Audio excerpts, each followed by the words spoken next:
नमस्कार, आप देख रहे हैं न्यूज फॉर नेशन और मैं हूं आपके साथ शिप्रा झा। पूरे दुनिया में कोरोना वायरस ने हाहाकार मचा रखा है। वहीं भारत की बात करें तो यहां भी कोरोना वायरस ने बेहद ही गंभीर रूप अख्तियार कर लिया है। संक्रमित मरीजों की संख्या पूरे देश में अब 3 लाख के पार पहुंच चुका है। कल ही यानी कि शुक्रवार को पूरे देश में 10,000 कोरोना संक्रमित मरीज मिले और अब ये आंकड़ा 3 लाख के पार पहुंच चुका है। कोरोना वायरस कितने तेजी से पूरे देश में अपना पांव पसार रहा है, इसका अंदाजा आप इसी बात से लगा सकते हैं कि 2 लाख से 3 लाख तक संक्रमित मरीजों की संख्या पहुंचने में महज 10 दिन लगे हैं, जबकि इससे पहले जो रिकॉर्ड मिले थे उसके मुताबिक 1 लाख से 2 लाख तक संक्रमित मरीजों की संख्या जो पहुंची थी उसमें 14 दिन का वक्त लगा था। लेकिन अब 2 लाख से 3 लाख के पार होने में सिर्फ और सिर्फ 10 दिन का वक्त लगा है।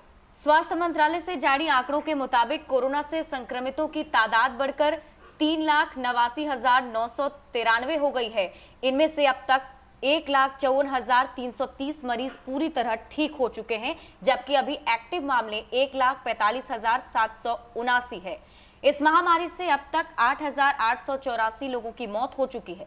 स्थिति यह है कि अब देश में कोरोना वायरस तेजी से पैर पसार रहा है। 18 मई को संक्रमितों का आंकड़ा 1 लाख के पार गया था। इसके बाद 2 जून को यह आंकड़ा डबल हुआ था, यानी कि 1 लाख से 2 लाख का आंकड़ा पार करने में जहां 14 दिन का समय लगा, तो वहीं 2 लाख से 3 लाख का आंकड़ा 10 दिन में ही पार हो गया। भारत में 8 जून को कोरोना संक्रमितों का आंकड़ा 2.5 लाख के पार हुआ था। 8 जून को जहां देश में मरीजों का आंकड़ा 2,56,611 था, तो वहीं अब 4 दिन बाद ही संक्रमितों का आंकड़ा बढ़कर 3 लाख के पार हो गया है।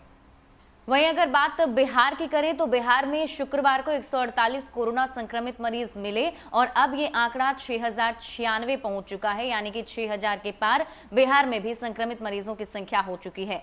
यही नहीं, शुक्रवार को जहानाबाद के एक व्यक्ति की कोरोना से मौत भी हो गई है और अब मौत का जो आंकड़ा है पूरे बिहार में वो 36 तक पहुंच चुका है। बड़े ही तेजी से कोरोना वायरस का संक्रमण पूरे देश में हो या फिर बिहार में बड़े ही तेजी से फैल रहा है और पांव पसारना शुरू कर दिया है कोरोना वायरस ने। इससे एक खतरा बिहार के लिए, पूरे देश के लिए, और ऐसा बताया भी जा रहा है कि जून के अंत तक एक विस्फोट कर सकता है कोरोना वायरस पूरे देश में और हो सकता है कि अब संक्रमित मरीजों की संख्या जून के अंत तक 20 लाख के पार भी पहुंच सकती है। स्वास्थ्य विभाग के अनुसार बिहार में शुक्रवार को 7,188 कोरोना सैंपल की जांच में 148 नए मरीज मिले, यानी सिर्फ 2.58% रिपोर्ट पॉजिटिव आई। इसके बाद कुल संक्रमितों की संख्या 6,096 हो गई।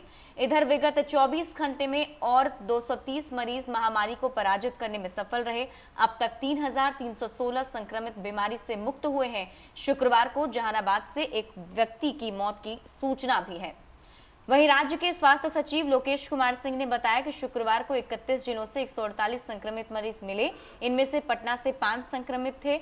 पटना के अलावा मधुबनी से 10, रोहतास से 13, कटिहार से 11, भागलपुर से 13, बक्सर से 6, सहरसा से 8, गया से 1, सारण से 7, भोजपुर से 2, मुजफ्फरपुर से 14, जहानाबाद से 5, बांका से 2, दरभंगा से 1, अररिया से 1, किशनगंज से 1, अरवल से 3, समस्तीपुर से 8, लखीसराय से 2, जमुई से 1 और बेगूसराय से 4 संक्रमित मरीज मिले थे। ऐसे में कोरोना वायरस का लगातार कहर जो है पूरे बिहार में जारी है और कई सारे कंटेनमेंट जोन अभी भी बिहार में बने हुए हैं। हालांकि नीतीश कुमार ने ये पहले ही ऐलान किया है कि वैसे कंटेनमेंट जोन जहां से सबसे ज्यादा संक्रमित मरीज मिलेंगे वहां पर लॉकडाउन भी किया जा सकता है। वहां पर संक्रमित मरीजों की संख्या में रोकथाम के लिए, संक्रमण को रोकने के लिए लॉकडाउन भी राज्य सरकार कर सकती है। अभी के लिए बस इतना ही। बिहार झारखंड की तमाम खबरों के लिए आप देखते रहिए न्यूज फॉर नेशन।